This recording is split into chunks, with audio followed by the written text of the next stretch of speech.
Hey, Greg, you excited? I am excited. Let's go, Jay. You're listening to The Success Paradigm with your hosts, Jay Atkins and Greg Gray.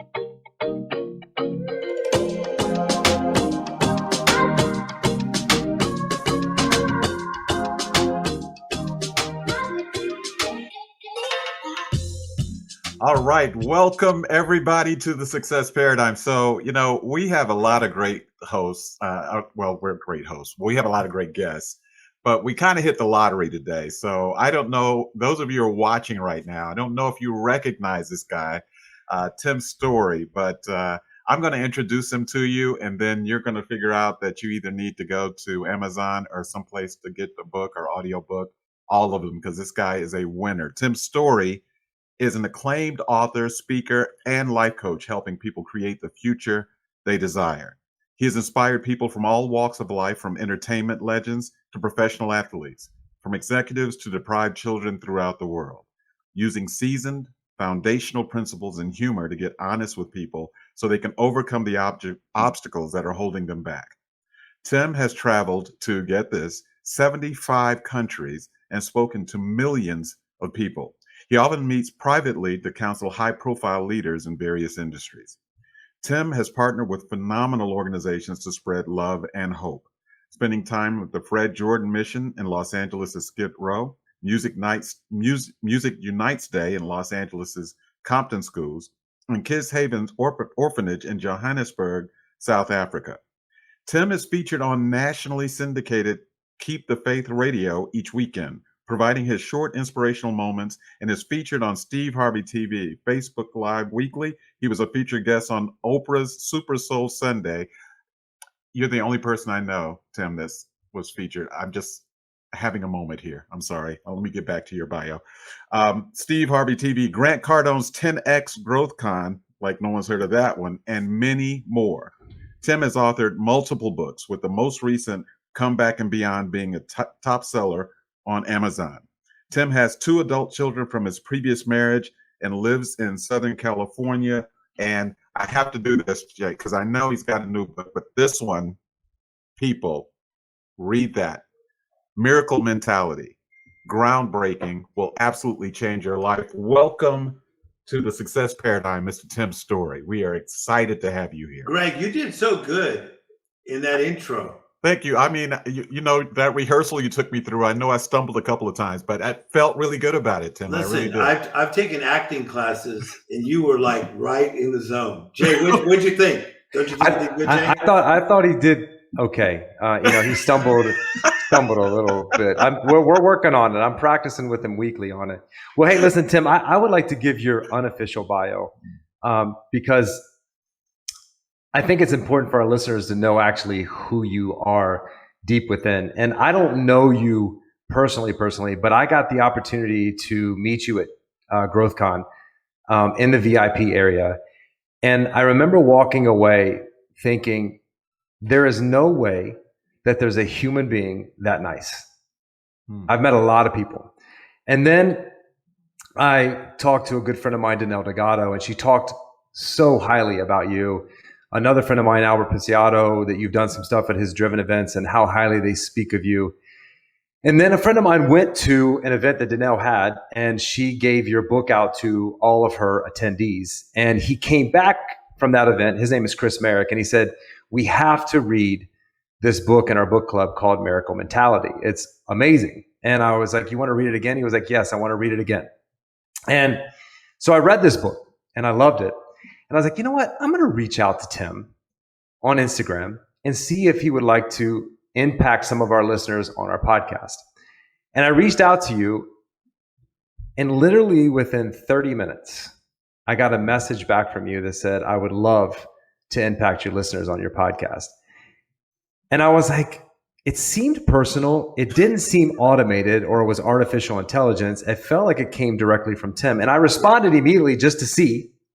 And I tested you, and you responded back personally to my message. And I would tell you, for everyone listening, if you've ever reached out to people like Tim Storey on social media, a lot of people say they want to impact, they want to change lives. But I've reached out to hundreds of people on social media that say that, And their first response is, how many followers do you have? How many listeners do you have? Tim's first response was, I would love to impact your listeners.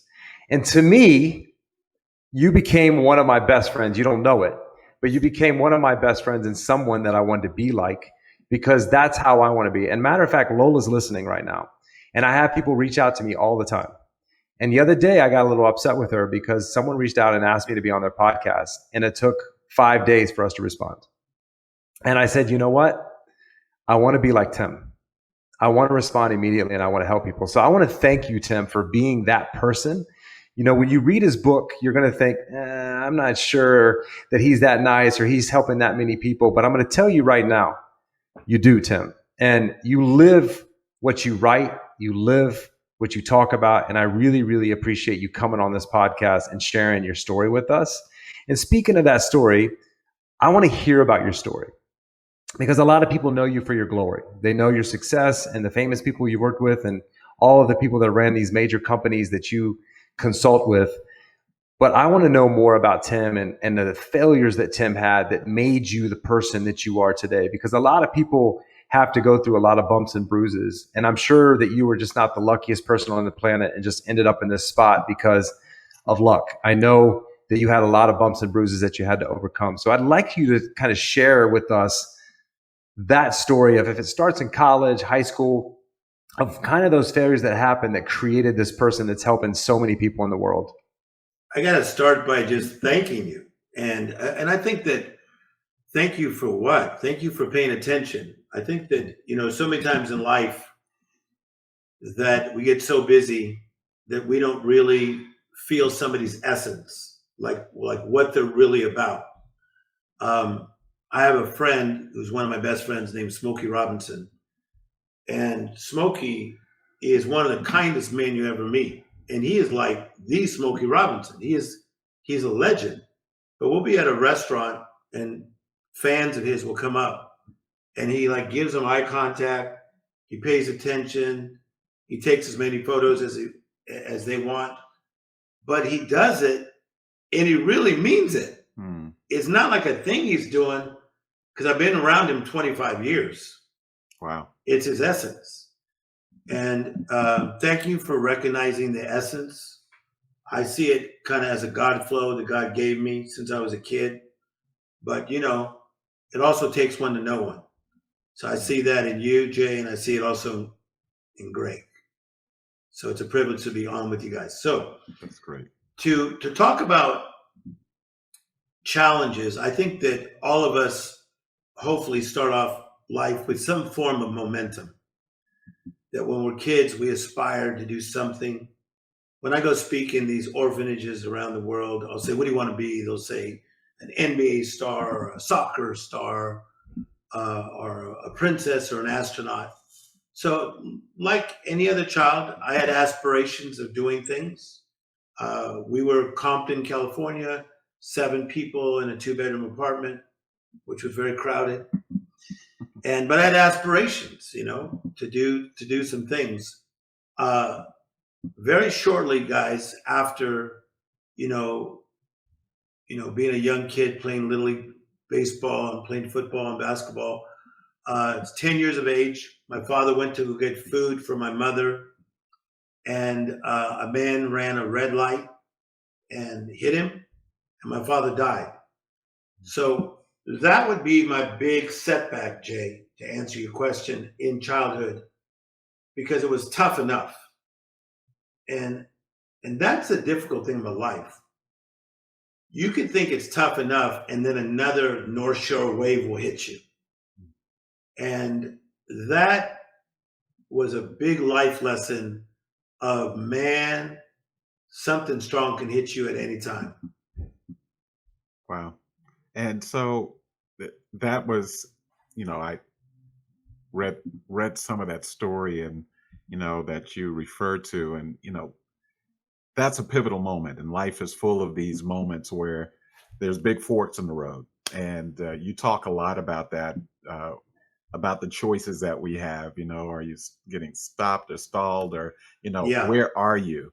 So what's happening in 10-year-old Tim Storey's head that is still resonating right now with the Tim Storey that we're speaking to today? I think that I'd have to go to a friend of mine who's in the music business that says that Tim Storey seems like he's got cool jazz playing in his mind at all times. And so that was my flow when I was a kid, and it's my flow as an adult at this stage in my life.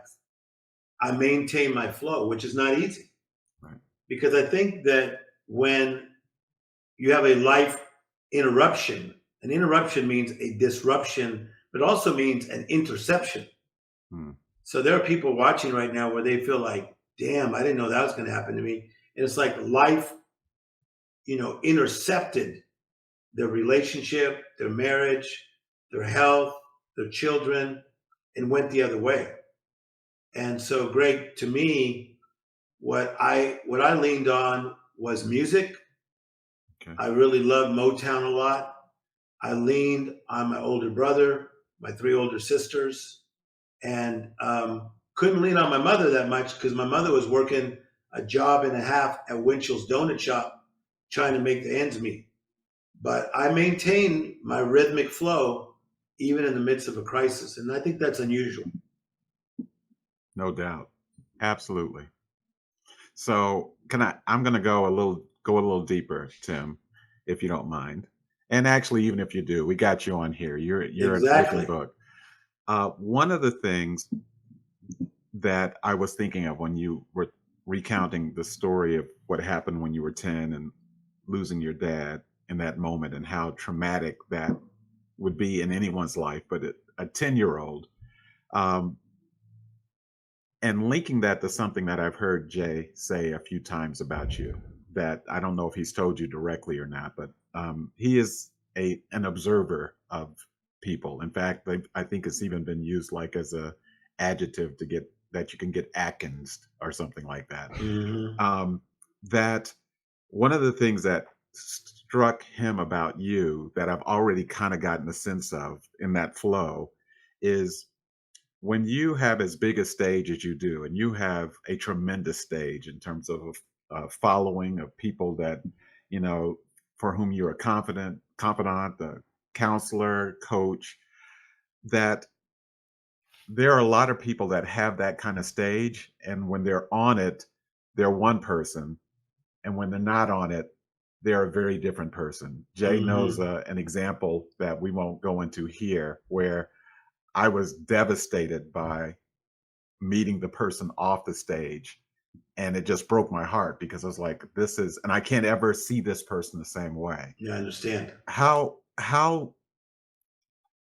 is that? How did that become part of your flow? Is it part of the God flow? Is it just, how do you do that? Because, when we talk about people getting to success, what you hear all the time is people, oh, he's changed. This guy changed when he became successful.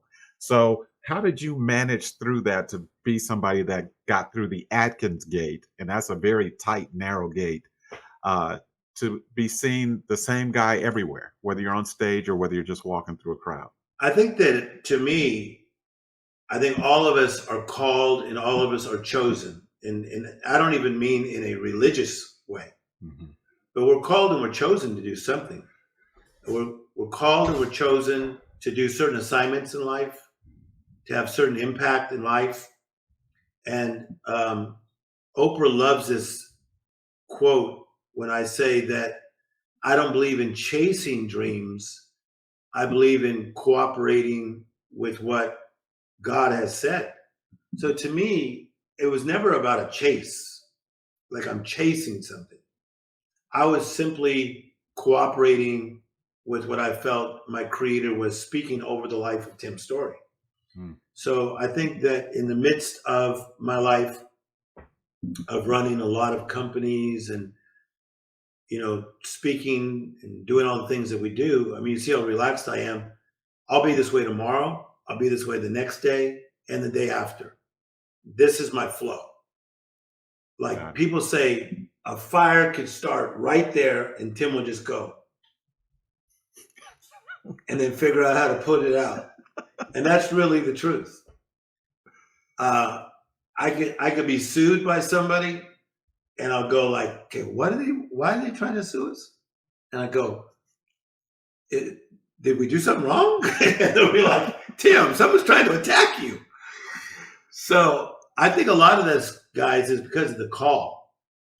That my calling called me at a very early age. So since I was a little guy, I knew I was supposed to help people.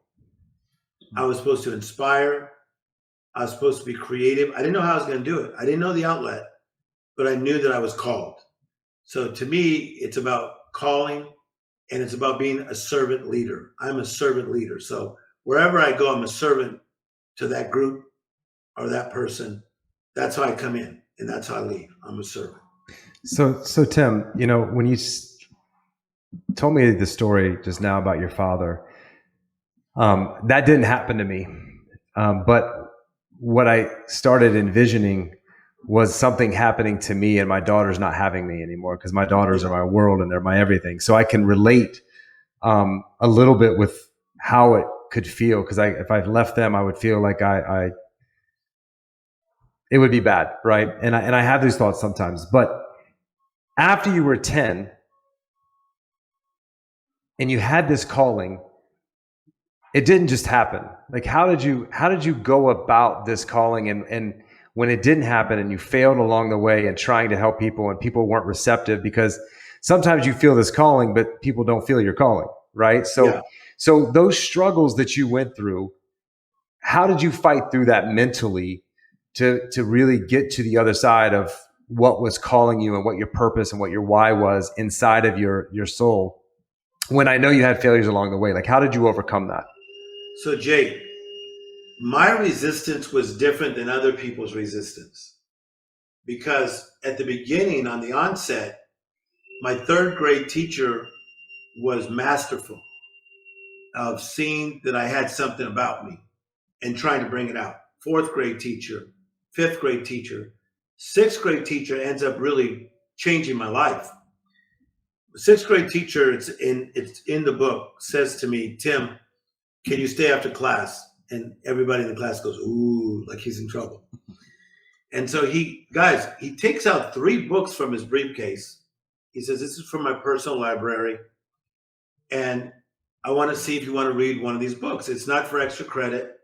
It's just to expand your mind. I'm like, I'm in 6th grade. And so I take the book about the life of Michelangelo, written by Irving Stone. Now that becomes very important later in life, because I will someday meet his wife on an airplane and tell her that that book helped change my life. So I checked this book out from my teacher. He says, the reason I asked you to read one of these books is because I think you are, now Greg, I don't know what he's going to say next. He says, I think you are brilliant. So this guy labels me. Okay, look, he labels me brilliant. So everything I got around me has a label. So Gatorade has a label. I got water, Arrowhead, label. So they're telling you what you're dealing with. So this guy labels me brilliant. And what I did is I didn't push it away. I took it and I went like this.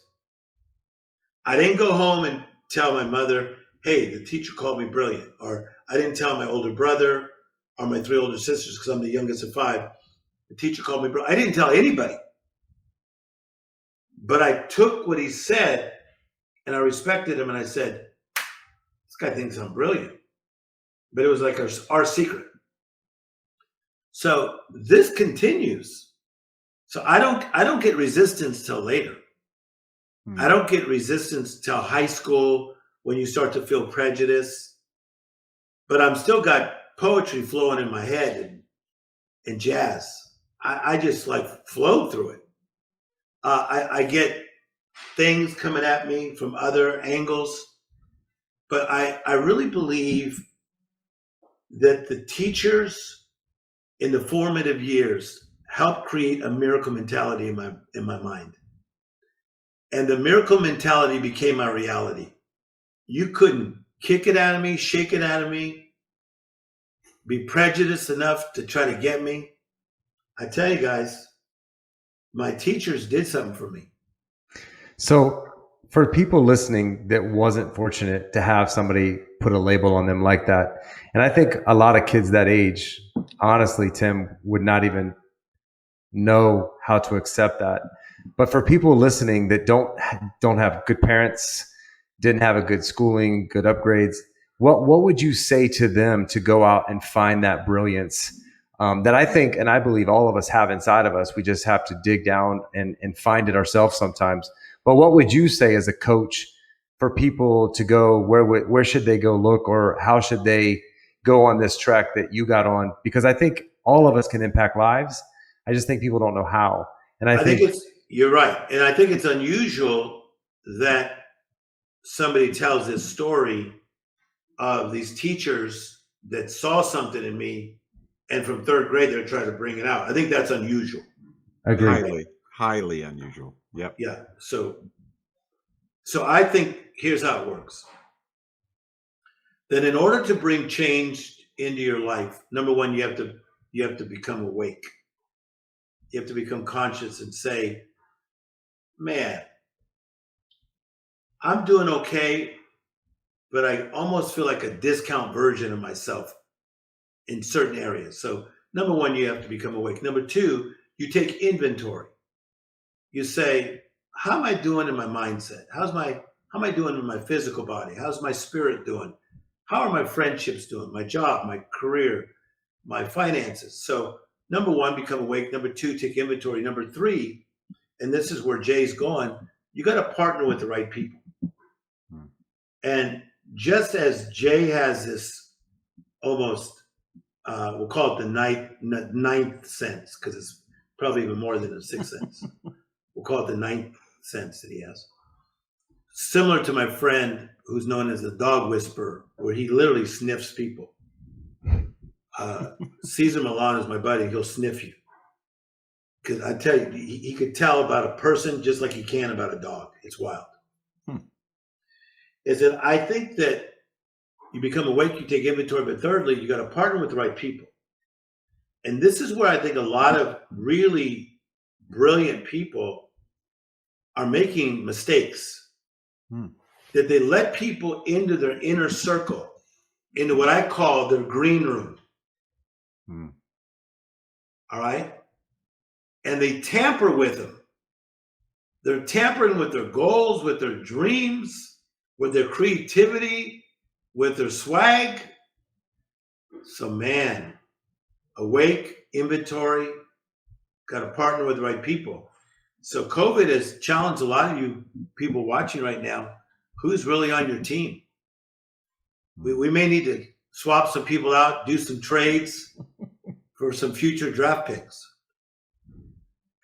So I don't know if I physically sat up as you were talking about partnering with the right people. I saw that. I didn't even catch it until if I couldn't see myself, I'd have missed the body language that I just pushed through there. And there's multiple reasons for that. So very wise.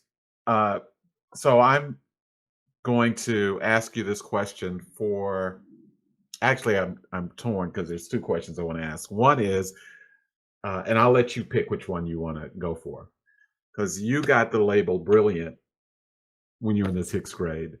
Other people got very different labels slapped on them when they were young. So for those people, and sometimes we don't even know that label was slapped on until we are awake enough to look in the mirror and see it on our forehead. I think that is kind of connected to why sometimes people let the wrong people in their green room too. 100%. So I got this label, not unhelpful label, on my forehead. I'm in the green room and I'm looking around and I'm taking Tim's first point of advice. I'm waking up and I'm going, what the hell is going on? How did these people end up in my green room? Of course. What do I do, Tim? Okay, so great. You're breaking this down perfectly. What's happening is because people have treated us like a discount version of ourselves. we've put ourselves on that rack. Hmm. So people get in relationships with people that treat them like a discount version of themselves. They let people talk to them like they're a discount version of themselves. And they don't uphold their value. They don't honor who they are. It's very powerful, right? Absolutely. And so what has to happen is you have to become awake, as we said. And then you take inventory and you got to say, how is this working for me? With this man in my life putting me down, how is that working for me? How is it affecting me? With this lady putting me down, how is that affecting me? Very powerful. So then what am I going to do about it? Right. So I worked this out with Dr. Helen Mendez, who was my mentor for 17 years. She taught at USC. Dr. Helen Mendez, who's now in heaven. Brilliant lady. I said to her, Helen, I believe there are 3 levels of intimacy because we worked together, we collaborated, and certain celebrities that I work with, because I have over 300 that I work with, I would sometimes send them to her as well. So we work together, okay? Mm-hmm. I said, there's 3 levels of intimacy. One is the casual. Oh man, you're from Atlanta? I'm from Atlanta. Mm-hmm. You're from Florida? I'm from Florida. That's the casual. Right. Then there's that next step, which is the intimate. The intimate could be your siblings. You brought up in the same house. It's people that you work with for maybe 2, 3, 4, 5 years, and you now are maybe doing things together, maybe even went on a vacation together. But there's that third area of intimacy, and she went wild in a great way when I said this. I said, there's what I call the green room. And I got that, Jay, from going to these conferences we go to where they say, okay, like, here's the speakers. It's going to be Gary Vee. He's over there. And then it's going to be Magic Johnson. He's over there. And then this is your green room. And you can bring whoever you want in your green room. Ooh, I can bring whoever I want in my green room? So to me, the most intimate place, the third level of intimacy is the green room. Greg, Jay, most people bring the wrong people in that green room. For and sure. They mess up the green room experience. That is for sure. I mean, definitely, you got to be careful who you surround yourself with, because if you got the wrong people in that circle, usually they're going to take you down because most people are negative. So Tim, tell me one of the most difficult habits that you do every single day, religiously, no matter what, that has attributed to your success. Renew my mind. I have to renew my mind every day, because in my job, even as I'm doing this podcast, I'm getting texts right now that say, can you give me 5 minutes? And so I coach people that are movers and shakers around the world. Can you give me 5 minutes? So I'm being pulled at so much. But you see how I'm like so in the moment. So one of the difficult things in my life is to say, according to Stephen Covey, somebody else's urgent is not necessarily mine. And so what I do is I have to renew my mind every morning when I wake up to just go into like a positive zone. So I do it through daily affirmations because of my background in spirituality. I'm into the Psalms and the Proverbs. This morning, I was watching an interview that I've seen 15 times with Jay-Z being interviewed by a gentleman from the Washington Post, because I love how mature Jay-Z was in that interview. It was a mature version of Jay-Z. So I'm renewing my mind constantly. And sometimes I'm not in the mood to do it, Jay, but I have to do it to stay in the zone that I want to stay in. And so what other types of things? This is really interesting. I love this because I have a morning routine that I really feel like renews my mind through meditation and reading and working out and listening to positive podcasts. But besides the daily affirmations, like what is your process of renewing your mind that you do when you wake up? Like, to be exact, like what is your process that people could implement tomorrow? So I wake up super early. I wake up at about 5 in the morning, never later, usually 4:45. I brush my teeth, I wash my face, and then I go into that zone of affirmations.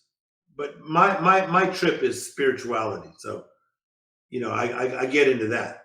So I'm reading the Psalms or Proverbs. I'm meditating because that anchors me since I was a little kid. Then I have a gym that is, in my garage. So I have no excuse. So a guy who does very well, who owns this company, owns it. Okay. He put a very expensive gym in my garage. So I have no excuse. So it's not like, oh man, it's cold outside or it's too hot. Like, hey, brother. It's around the corner. It's around the corner. So even in the gym, here we go. I'm into my music. I'm into Motown. I'm playing Stevie. I'm playing Smokey, Temptations, OJs. Why? Because you guys, I trigger myself. So many of us are so used to negative triggers. I get into positive triggers. I trigger myself. When I listen to Motown, it's 10-year-old Timmy Storey with a big afro. Got it. Oh yeah. And that's pure. That's pure. Yeah. Oh, come on. I did it this morning. So I trigger myself. I'm listening to the stuff I grew up on. I'm not even listening to Drake. I'm not listening to anybody that's like new, the Migos, anybody. The Baby, Little Baby, Mama's Baby, all those. I ain't got no time for that early in the morning. They'll jack my mindset up. And all those kids love me, just so you know. But I will say this, I trigger myself. So already early in the morning, by 6:30, I'm gone already. I'm flying high already. So, you say that, when you kind of gave that track, the Tim Storey track in the morning, and it's amazing how many people we've had on this podcast that the listeners, the folks watching this, have to be thinking that we're only bringing people on that get up at 5 o'clock in the morning. It is just person after person after person, and I wasn't that person. I mean, in our book club, Jay actually encouraged me to join. We read the 5 a.m. club, and the idea that this is. You said you have to renew your mind, but you can't renew your mind in the middle of a hailstorm. You have to do it before you enter that space because there 100%. There won't be another opportunity. So there's folks here I'm that are watching this, I'm sure, that are kind of like I am going, okay, I'm going to milk this Tim Storey cow here as much as I can, because you said something earlier that I'm assuming you've probably dealt with. In fact, I know you have, because you're alive. When you're alive, you just run into stuff. You were talking about that discounted version of ourselves, and that people buy into the discounted version of yourself. And what you had me thinking about was the fact that there are some people that will actually fight for that discounted version of themselves. Not only, I mean, even though they know there's more, they have, because they're so comfortable, that they have that they fight for it, because if I do something else, that means I have to think about everything in my life differently. And what I heard you saying, and you didn't say this literally, but that person, that discounted version of yourself has to kind of pass away for the new one to take its space. And it's like, as you were talking about it, you can feel people going almost through the 5 stages of grief when they have to let that person Oh, go. yeah. You know, that they're in denial, and then they're angry, and maybe they'll get to acceptance. So if there's someone watching that understands, they're awake, they're looking in the mirror, Tim, and they're like, I have bought too much into this discounted, but I don't know how to get to top shelf Greg. I'm so comfortable, and there's people that are 60 years old that are still living the discounted version. You mean bow tie Greg is what you're saying? Bow tie Greg. So how do I know I know I'm not at that full place? I know I'm living discounted version. Okay. How do I got 3 steps for you. Okay. That work. Okay. Good. Because we won't get into the deep part of it, but obviously you guys know I work with Robert Downey Jr. Mm-hmm. So when I met Robert in 1999, he was living a discount version of himself. So Robert sought me out through a friend of ours that I just had dinner with 3 days ago, who's very, very famous, but he doesn't like his name said, so I will not say his name. Okay. But so Robert was living a discount version of himself. He was going through some things. He was trying to work through addiction. We did not see coming that he would make around $80 million a year for many years in a row, because of a character he had played called Iron Man. At that time, we were just trying to get him to keep stepping. So Robert said to me one day, because we're like brothers, he said, I just want to be okay. And I said, that's not going to work, because I don't really go for the okay stuff. And he quotes that. He talks about this. He recently said in an interview about me saying to him, the greater the setback, the greater the comeback. And that's how I see things, that no matter what anybody goes through, whether it's Robert or Kanye West, who's my boy for 15 years, or whoever anybody is going through what they're going through, is that once you get a revelation, here's my 3 steps. Okay. Once you get a revelation of who you're supposed to be, and that revelation leads to conviction, the 3rd step is the conviction will lead to action. So watch how powerful this is. Oprah calls that revelation an aha moment. So if I was to be interviewing Jay today, I, as a good person who does interviews and a good life coach, I could push things around and I can get to the point where Jay got an aha moment where he said, I'm Jay. Same with you, Greg. I could tap into you. I could find out when you knew there was a moment you said, boom, I'm Greg. I'm going to wear a bow tie. Revelation leads to conviction. When somebody gets conviction of something, just get out of the way. That's Michael Jordan with 2 defenders. He's like, bring me 3. So the revelation that leads to conviction, when it goes to conviction, and I'm done on this, watch, that's when you know that you know that you know that you know. It's not you don't just know. Right. Ha! I hear you. You're preaching a little bit here, You Tim. know. Yeah, I get you. I get you. I'm in the 3rd pew right now, Tim. Boom! That's how I live. Ain't nobody need to be convincing Tim Storey that I'm up to something. Don't even try to, like, oh, he needs more convincing. No, I know that I know that I know. So Tim, I'm gonna get a little morbid with you for a minute, which I'm sure you don't want to think about right now. But I'm gonna ask you a question, and it's going to be your last day on earth. Okay. And all of the knowledge that you have in your brain and the 2 children that you have on this planet, they're going to carry on your legacy. Yeah. And that legacy is going to be the 3 things that everyone should live their life by every single day. What would those 3 things that you would want to leave on this earth with your kids to tell everyone that they should live their life by every single day?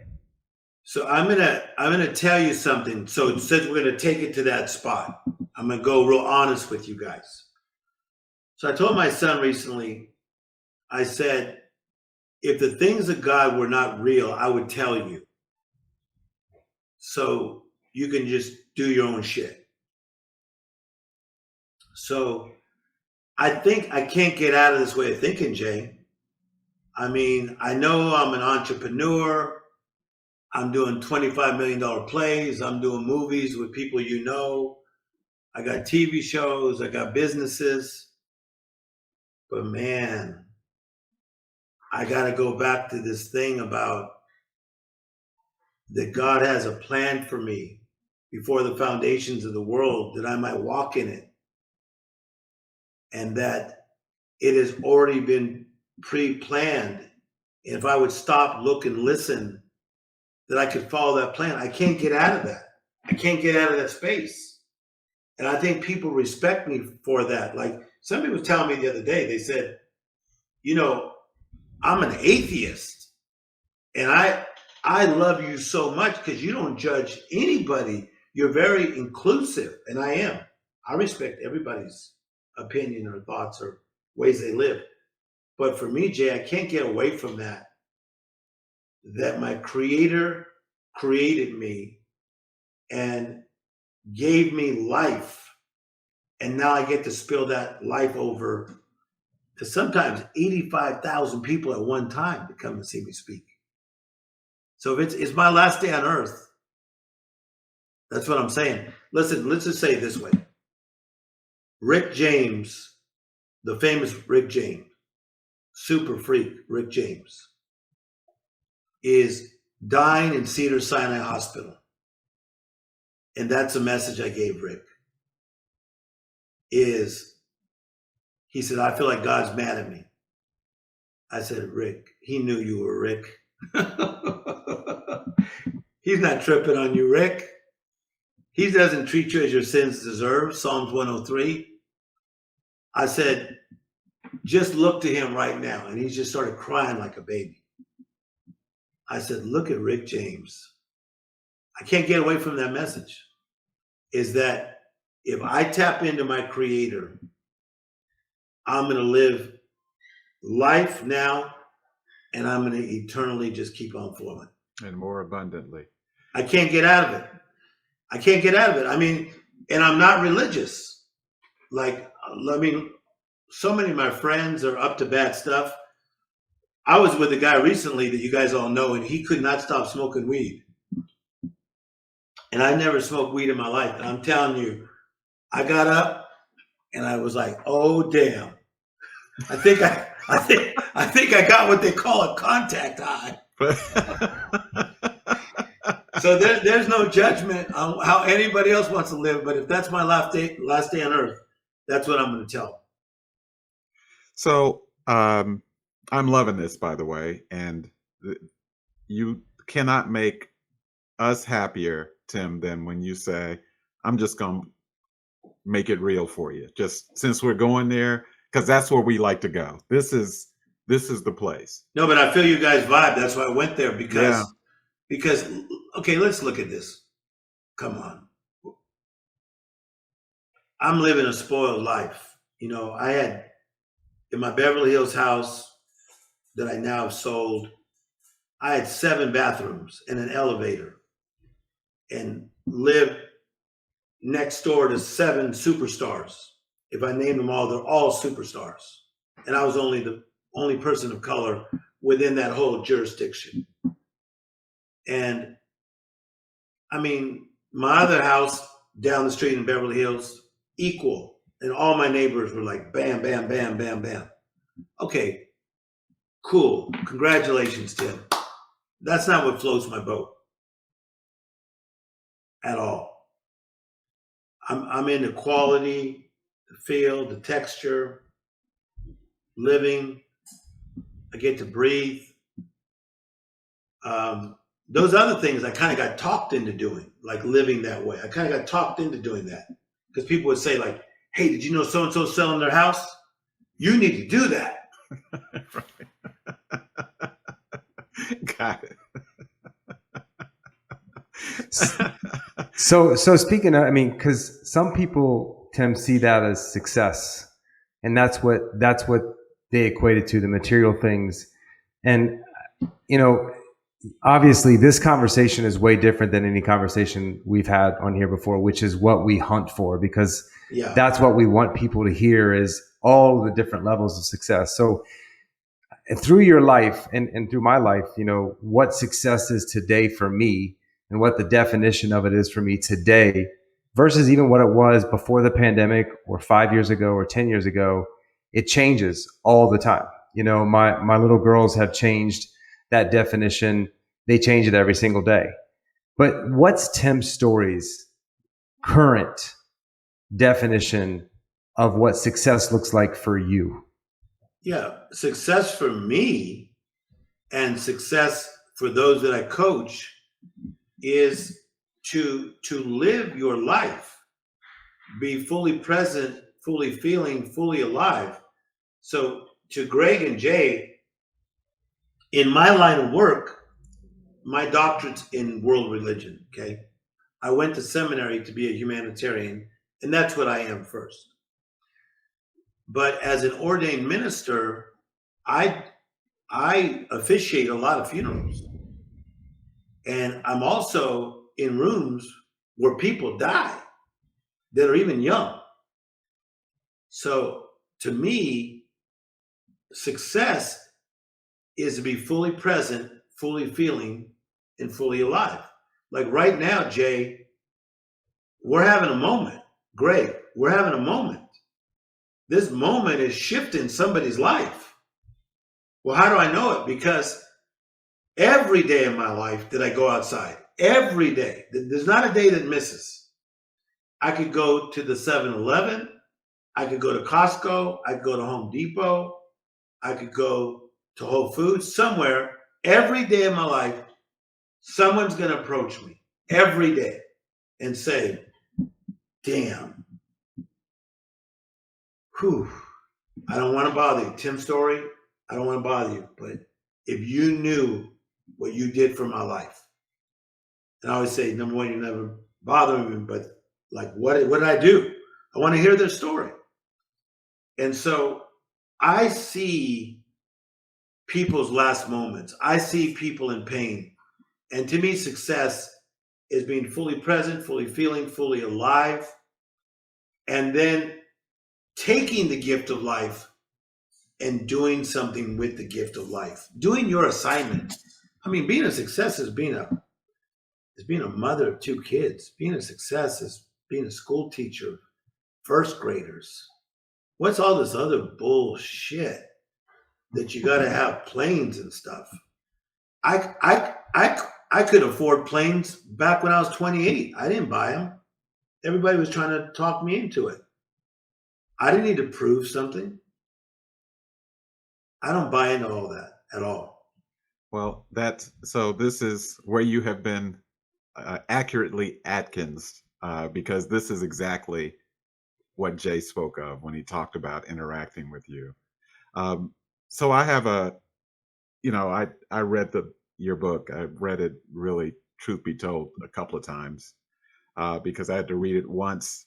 Yeah. The first time it landed on me from more of a scholastic point of view. The second time it was a little bit more, a much more of a spiritual type journey, because I couldn't do all of it on both sides of my head at the same time. Yes. And for people who've not read it, and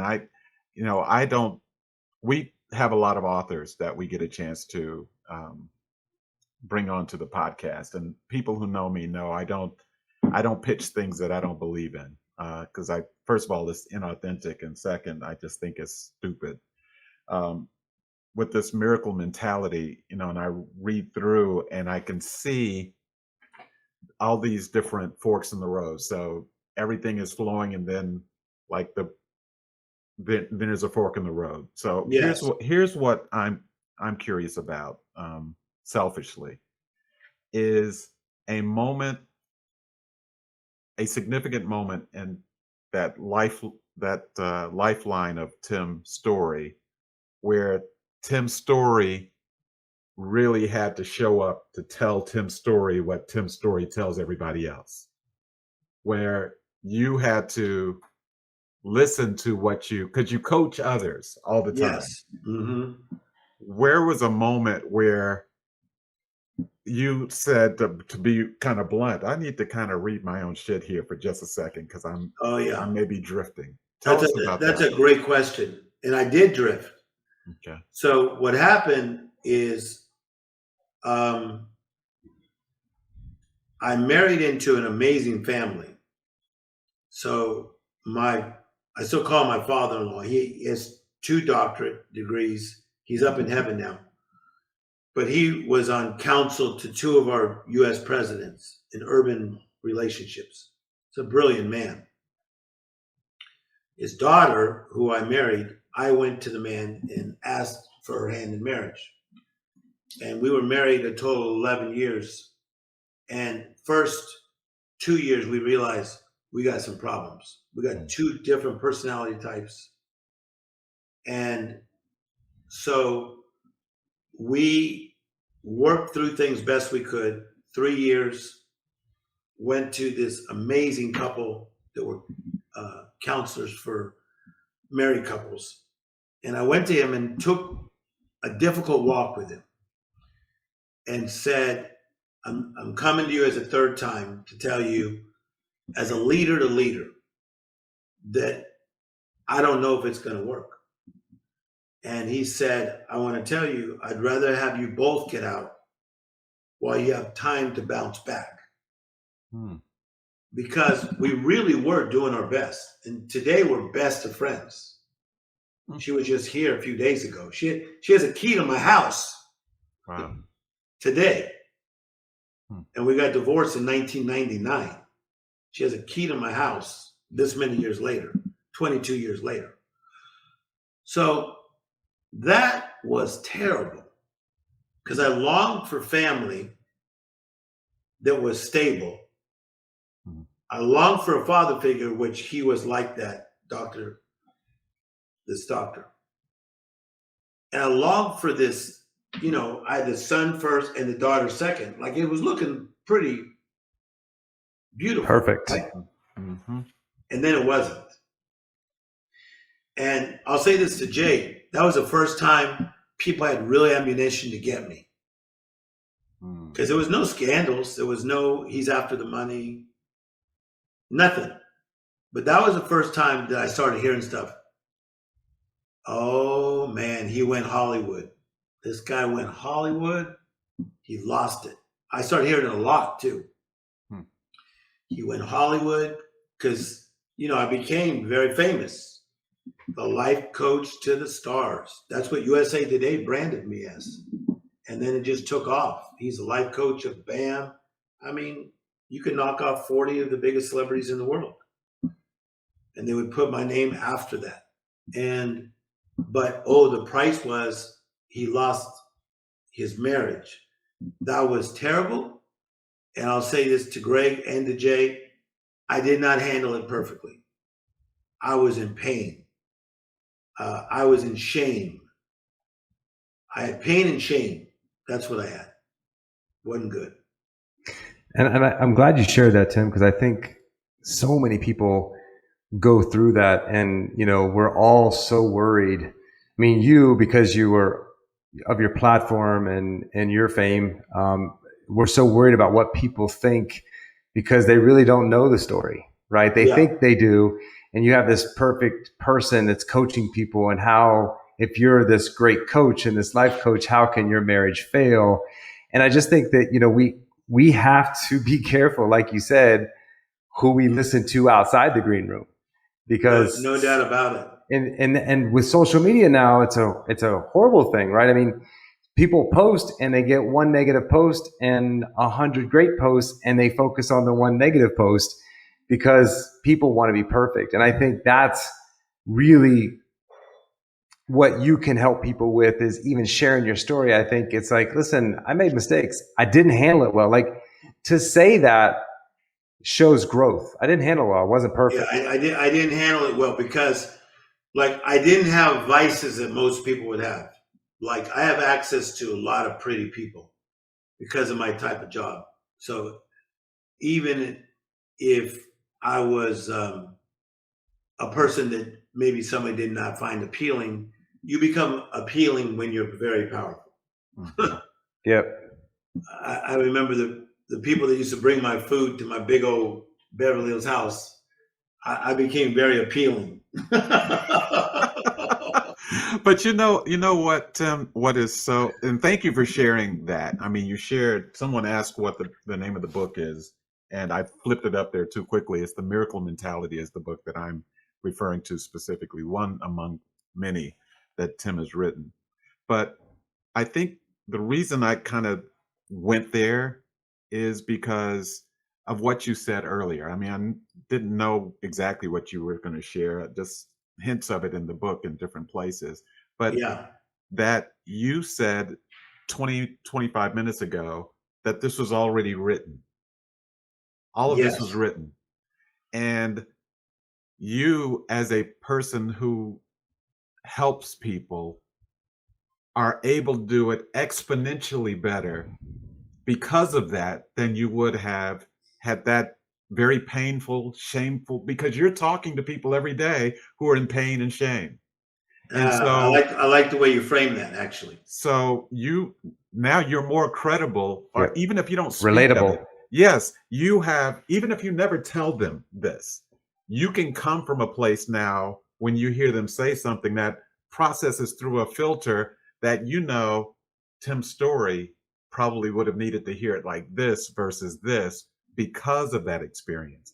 And it didn't happen, as you hear people say all the time, to you, it happened for you. And that's I like powerful. that. Yeah, and That I is was powerful. gonna say, like, I like think that. everything that does happen for us has empowered you to empower people, because now because sometimes when you're a coach, people see you in these perfect eyes that I can't ever be like that, and to admit that and say, listen, I didn't handle this well. Like, it's kind of like when you were talking about the super freak, Yeah. and like, he knows who you are. Like, people need to kind of know that you're not perfect and that I've had pain in my life. And guess what? I mishandled it.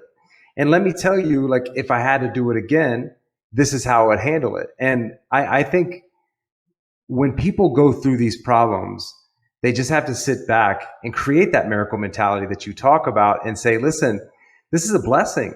This happened so that I know exactly how not to do it next time. But most people can't admit, like you just did, that I mishandled it and I could have been better at handling it, because, again, what we're worried about is that perception of what people are going to think of how I handled it versus I made a mistake. No, thank you for that. And Jay, great insight by both of you. Yeah. It's an interesting thing that I talk to these different people that people consider grandiose. So I was talking to a famous NFL player. I said, now that you're on top at this level, do you ever feel like you suck? And he looked at me and he said, damn, that's one of the best questions I've ever been asked. He goes, all the time. Mm-hmm. I said, do you ever Humble. feel like you're unworthy? He goes, all the time. Humble. Okay, so I've talked to Academy Award winners. I remember talking, Charlize Theron is cool with me. We're friends. And she won an Academy Award, and we were friends. So we were at this car wash in Beverly Hills, and she rolled up and she goes, Tim, she goes, let's go over here in the corner, let's talk. So we were just dialoguing. So I was bragging on her and saying, I mean, Charlize, come on. You won an Academy Award. She goes, but I don't look at things that way. And I'm thinking, here's this, 5'9", gorgeous blonde, right? Phenomenal actor. And she's admitting that I feel like I suck sometimes. We all feel it. We're all undone. And maybe that's something kind of beautiful about that. Well, it's humility. Drive. There's something that I know people are picking up from you. Humility is part of that. And one of my favorite quotes is, because it's not a good thing to brag on being humble, because that's not humble. One of my favorite quotes is, humility is a strange thing. The moment you think you have it, you've lost it. Wow. I like that. And there is something in humility that says that you can feel people. That's what Jay saw and what I see and what I'm sure people are seeing. And you could name 1,000 people that would make everybody's head spin all day long. But we're just talking to Tim Storey. This is Tim, and it's the real guy. The poem "If" by Rudyard Kipling, I think, is kind of what you are summing up for me. There's a line in that poem that says, if you can walk with kings, but not lose the common touch. Yeah, I like that, Greg. And one of the things that's cool, and somebody said this to me in a sarcastic way. They said, why do you talk about celebrities? I said, well, I don't always, but sometimes I do because I work with them. But I'm going to give you a story of somebody who is a celebrity. I'm sitting with Stevie Wonder, who we've been close for about 27 years. So I've worked with him very, very close with his family for over 20 years, but we've been friends about 27 years. Imagine that when I was a kid in Compton, I used to look up to Stevie, and now we're like brothers, okay? When he got his NAACP award, his Image Award, he asked me to sit with him. He said, I don't want anybody else sitting next to me but you, because you understand.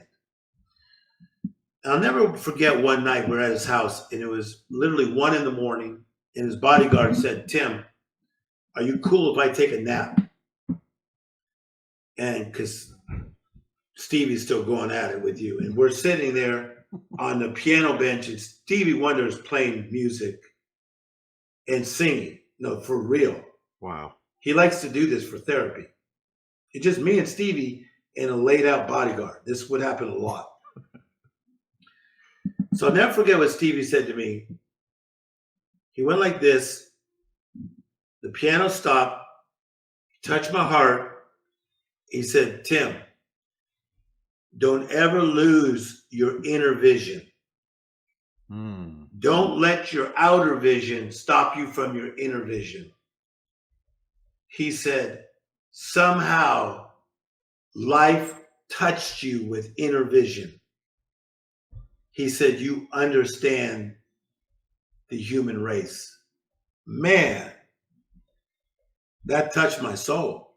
And if you don't know anything about Stevie Wonder, you don't know how significant that terminology was to say that you have an inner vision. That's not a one-off type thing. That is part of the brand of who Stevie Wonder is. He said he had never said that to another human being. Wow. And for Quincy Jones to call me the world's pop prophet, he said, you are a pop prophet. You pick up on what's going on in the world and you navigate. You help us navigate through the shit to find clearance. Wow. I find that interesting. So, Tim, as we wrap this up, because I know you have a big event that you're speaking at tonight, I got a couple quick questions. Besides The Miracle Mentality, which is a great read, I suggest it to anybody that is at the top of their life, the middle of their life, at the bottom of their life, whatever you need. This will help you go to the next level. But what 3 books would you recommend that you have read for other people to read that could impact their lives?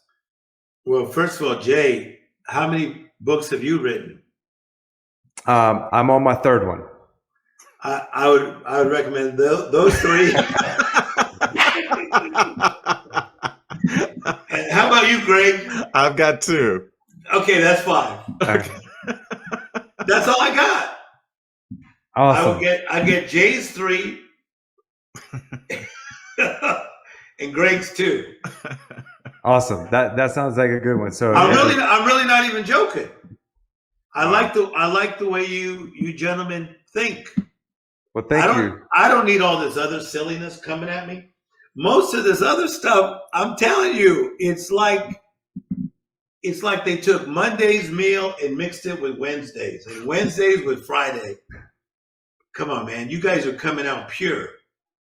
Well, we appreciate Jay's that. books and read Greg's books, and we're straight.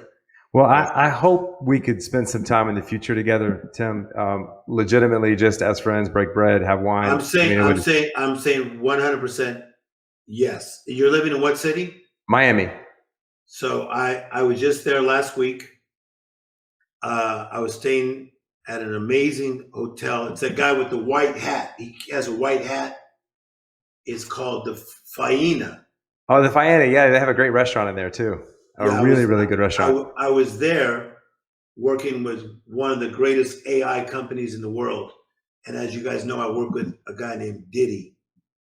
Who's stationed in Miami. Yeah. So I have to go to Miami for work. So great. Well, when you're here, let me know. We'll do that. We'll take you out on the boat. We'll take you to dinner. That would be my pleasure. I would like that.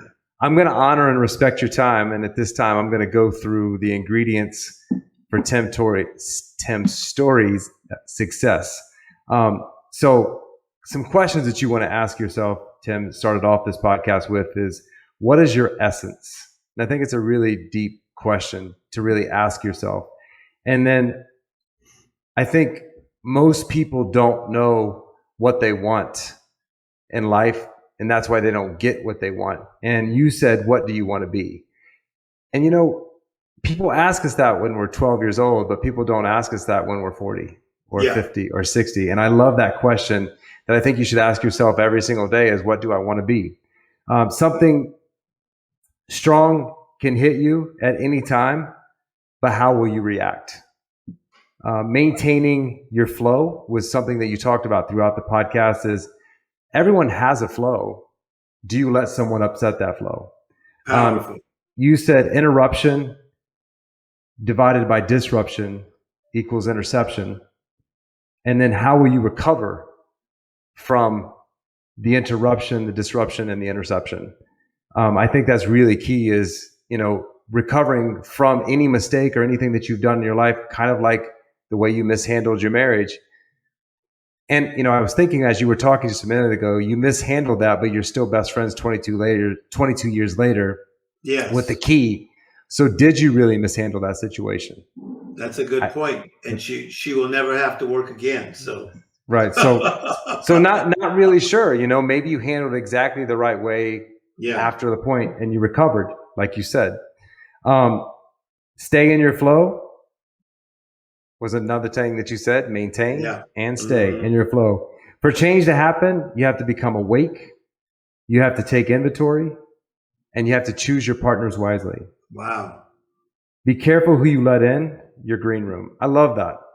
Because it's a great visual, because people can think about, because a green room is typically not that big. And usually you're packing a lot of the wrong people in your green room, and it becomes uncomfortable really fast. You are like, you're bringing like Jay-Z's greatest hits right now. I pay attention. You got Atkins. Welcome. Don't let people treat you like a discounted version of yourself. Again, just a really good visual. I just think of like, am I going to shop at Neiman Marcus or am I going to shop at the dollar store? Yeah. 3 levels of intimacy. Casual, which is, hey, we're from the same city. We went to the same school. We have the same degree. Intimate being maybe your best friend, your brother, family member, and then people that you let in your green room that gets uncomfortable and gets packed that you don't want there, but you maintain them because you don't want to make people feel bad. Powerful. And then the habits that you do every single day, every single morning is renewing your mind with daily affirmations, getting anchored, and you work out to music that moves you and triggers you positively. The greatest the greater the setback, the better the comeback. And I haven't heard that one, and I really love that, because most people quit at the setback and they never make a comeback. So I love if you can just look at that setback as it happened, like Greg said, for you and not to you. And then you talked about the 3 steps to get out of any situation, and that's having a revelation, and then creating that conviction, and then with that conviction, taking action. I think that's really, really powerful. And then you said that success means to you to be present, fully feeling, and fully alive. And I think for me, what success means for me, what you said, is being a great father. That to me, everything else doesn't matter if I'm not that. So I think that was really, really good to hear that from you. And then the most recommended books is Success Psyche, that's coming out in 6 months. It's at the publisher now. Just kidding. But No, it's the not. Miracle It Mentality. actually is. It actually is at the publisher right now. He's not kidding. The Miracle Mentality. Please pick it up. Please support this man. If you see him in your area speaking, I would highly advise going to meet him. And I will tell you this: I know every time he goes somewhere, he always makes an effort to shake hands and look people in the eyes and tell them how great they are. And for that, I want to say thank you to all the people that you've laid your hands on and all the people that you met in your life. And I appreciate you as a human being more than you'll ever know, Mr. Tim Storey. I feel that. I want to say one thing to Greg. Greg, I just want to say this. If I was your older brother, it's your time right now. And that you had to go through some of the situations that you went through, but you discovered yourself, and you truly are getting a revelation of who Greg Gray is. Okay, so it's your season to shine, but don't expect the season to be short. I received that. This season is just going to just keep going so long. You're going to say, when's it going to end? It's just going to keep going, because you got to plow the ground, which you did. You got to plant the right seed. You got to water the seed. Then you got to harvest. So payday is here. It's not even on its way. Wow. It's here. So, man, my throat's hurting after that. How accurate was that just now? You should look into being a coach for people. I think you have a knack. It was beyond accurate. I mean, it's your time, but don't look for a short season, like a short run. Nuh-uh. This is like, it's time. Legendary. It's just going to keep flowing, and you and Jay just keep staying together, because you guys are creating magic. Well, I received that, and wow is all I can say to that. I'm just going to say wow again. That's I'll sleep better tonight, because it's been on my mind. So I'll see you in Atlanta. Yes, Greg, and Jay, I'll see you in Miami. Look forward to it.